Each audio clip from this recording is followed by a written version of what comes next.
Assalamualaikum warahmatullahi wabarakatuh.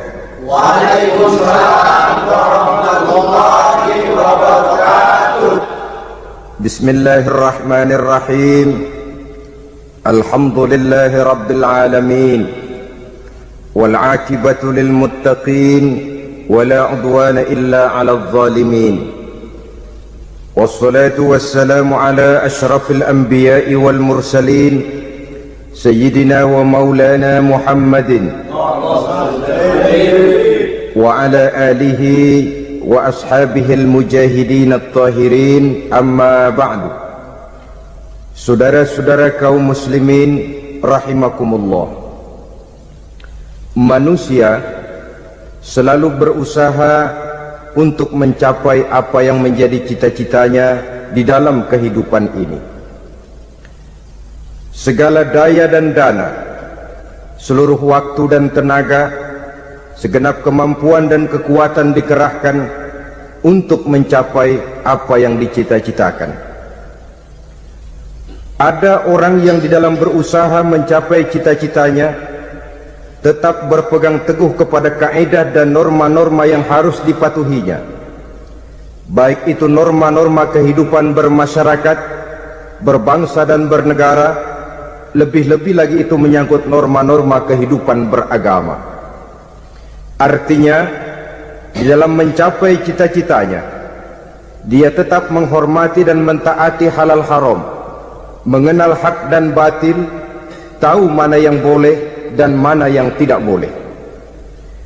Tetapi di lain pihak, tidak jarang, bahkan banyak sekali orang-orang yang di dalam usaha mencapai cita-citanya terjebak dalam prinsip menghalalkan segala macam cara untuk mencapai satu tujuan. Tidak ada lagi kaedah dan norma-norma yang harus ditaatinya. Ia tidak peduli dengan halal dan haram. Ia tidak kenal hak dan batil. Ia tidak tahu mana yang boleh dan mana yang tidak boleh. Segala cara dilaksanakan asal tujuan tercapai. Maka lahirlah orang-orang yang mengambil jalan pintas dan potong kompas dalam usaha mencapai apa yang menjadi cita-cita dan tujuan dalam kehidupannya. Begitulah kita lihat dalam kehidupan ini.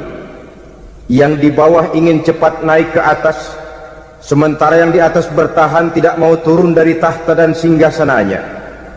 Maka terjadilah benturan-benturan nilai dan kepentingan.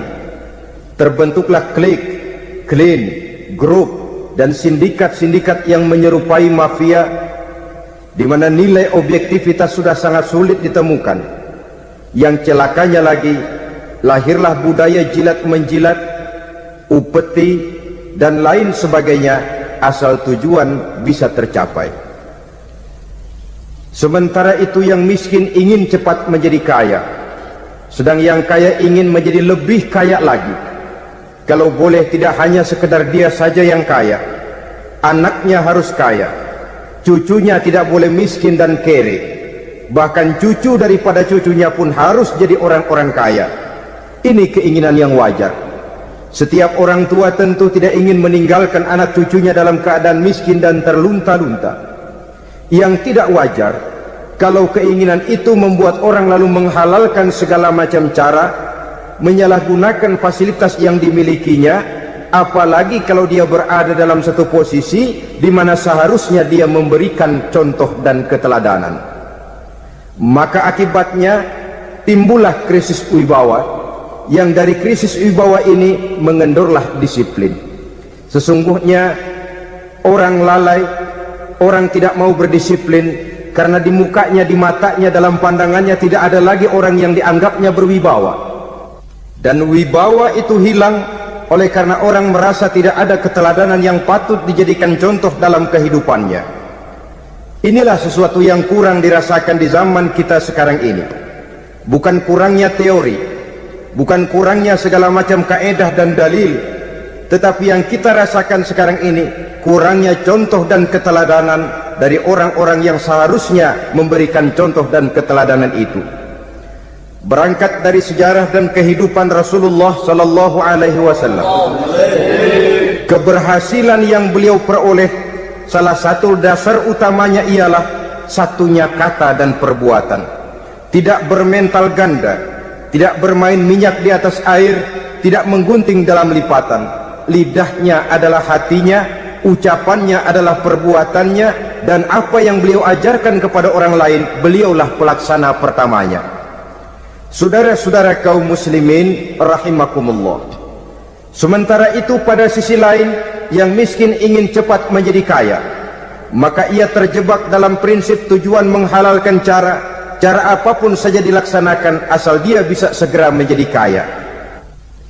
Maka salah satu jalan yang banyak dilaksanakan orang untuk mencapai kekayaan tanpa harus peras keringat dan banting tulang seperti umumnya orang adalah melalui satu jenis permainan yang umumnya kita kenal dengan nama judi. Ada dua bentuk dan pola daripada judi. Walaupun seiring dengan kemajuan ilmu pengetahuan dan teknologi canggih, peradaban manusia semakin tinggi, maka jenis macam judi yang dimainkan oleh manusia ikut-ikut menjadi canggih. Tetapi pada umumnya ada dua jenis macam judi itu. Pertama, ada judi yang dilakukan secara langsung, dalam arti seorang petaruh berhadapan dengan bandar atau orang berhadapan dengan orang. Dari judi yang dilaksanakan secara langsung ini, efek negatif yang segera bisa kita lihat dengan nyata. Pertama, timbulnya rasa dendam dan permusuhan. Walaupun orang nampak duduk berhadap-hadapan, walaupun kelihatannya mereka tertawa satu sama lain, tapi yakinlah itu cuma sekedar kulit saja. Pikiran yang ada dalam benak tiap-tiap orang yang terlibat dalam perjudian tidak lain ialah, bagaimana saya bisa mengalahkan lawan main saya. Akibatnya tentu bisa kita pastikan, akan timbullah dendam dan permusuhan bagi yang kalah, akan timbullah rasa sombong dan menganggap remeh orang lain bagi yang menang. Yang kedua, lalainya orang kepada apa yang menjadi tanggung jawab dan kewajibannya. Orang bisa lupa kepada anak dan istri. Kalau kepada anak dan istri saja sudah bisa lupa, apalagi kepada yang lain, sebab anak dan istri memang merupakan bagian daripada kehidupan kita. Konon lagi saudara, konon lagi keluarga yang lain, anak istri saja bisa terlupakan oleh penyakit dan permainan yang bernama judi ini. Yang ketiga, hilangnya rasa sayang kepada harta. Harta yang didapatnya dengan peras keringat dan banting tulang, mungkin pergi pagi dan pulang sore. Setibanya dia di meja judi, apalagi uang tadi sudah bertukar dengan dalam bentuk koin, maka rasa sayang kepada harta itu tidak akan pernah ada lagi. Tetapi saudara-saudara, bagaimanapun juga, judi dalam artian langsung semacam ini hanya melibatkan orang-orang tertentu. Artinya selektif. Ada judi yang lebih berbahaya daripada jenis ini, perjudian massal. Taruhlah roulette dan kasino itu judi, tetapi judi jenis roulette dan kasino ini bahayanya hanya untuk orang-orang tertentu yang memang sudah mapan, kelompok elit. Masa iya bocah Rangon di kampung main roulette? Apa ia yang tinggal di pinggir kali kenal kasino? Ya entahlah kalau kasino Prambos ya. Dari judi massal semacam ini lahirlah penyakit yang dinamakan tulul amal. Tulul amal, orang yang terlalu panjang angan-angan. Bukan tidak boleh orang bercita-cita, sebab cita-cita itu perlu. Katanya manusia tidak makan masih bisa hidup 1 bulan lebih. Manusia tidak minum masih bisa hidup 3 hari lebih. Tapi manusia tidak punya cita-cita 1 jam pun dia tidak akan bisa hidup. Karena faktor yang membuat kita bergairah menghadapi kehidupan, faktor yang mendorong kita untuk tetap berusaha dan tegar menghadapi resiko, karena adanya cita-cita di dalam kehidupan kita.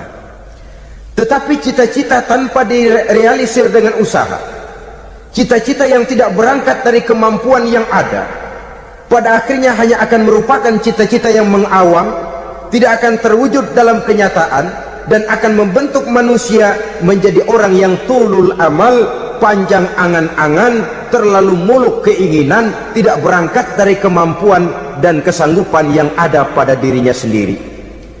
Maka penyakit inilah yang telah menghasilkan dan melahirkan penghayal-penghayal kelas berat, tukang-tukang lamun kelas tinggi yang hidup di angkasa luar. Dan sejarah belum pernah mencatat ada orang menjadi kaya karena judi, itu belum pernah. Saudara lihat saja orang kaya yang namanya Adnan Khashoggi, orang kaya yang namanya Henry Ford, orang kaya yang namanya Aristotle Onassis, orang kaya yang namanya David Rockefeller. Itu seluruhnya menjadi kaya bukan karena mereka terlibat dalam perjudian, tapi karena kerja keras, peras keringat, banting tulang. Dan itu dimulai sejak mereka masih remaja. Sehingga memang ada pepatah, ini baik sekali saya kira. Berpikirlah kamu di waktu pagi, bekerjalah kamu di waktu siang, makanlah di waktu sore, dan tidurlah di waktu malam. Berpikir di waktu pagi artinya belajar di kala muda. Bekerjalah di waktu siang artinya amalkan ilmu itu kalau sudah dewasa. Makanlah di waktu sore, hari tua nanti tinggal menikmati hasilnya. Tidurlah di waktu malam, maksudnya kalau mati, matilah dengan tenang. Logikanya berkaitan. Kalau pagi kita tidak mau berpikir, nanti siang kita tidak akan bisa bekerja. Kalau siang kita tidak mau bekerja, nanti sore makan apa? Kalau sore kita tidak makan, alamat malam tidak bisa tidur. Itu logika. Kalau di kala remaja dan muda kita hanya santai saja, maka hari dewasa kita akan menghadapi hidup ini dengan penuh kebingungan. Kalau hari dewasa penuh dengan kebingungan, alamat hari tua terlunta-lunta. Kalau hari tua terlunta-lunta, kita tidak akan bisa mati dengan tenang meninggalkan alam fana ini. Saudara-saudara kaum muslimin rahimakumullah.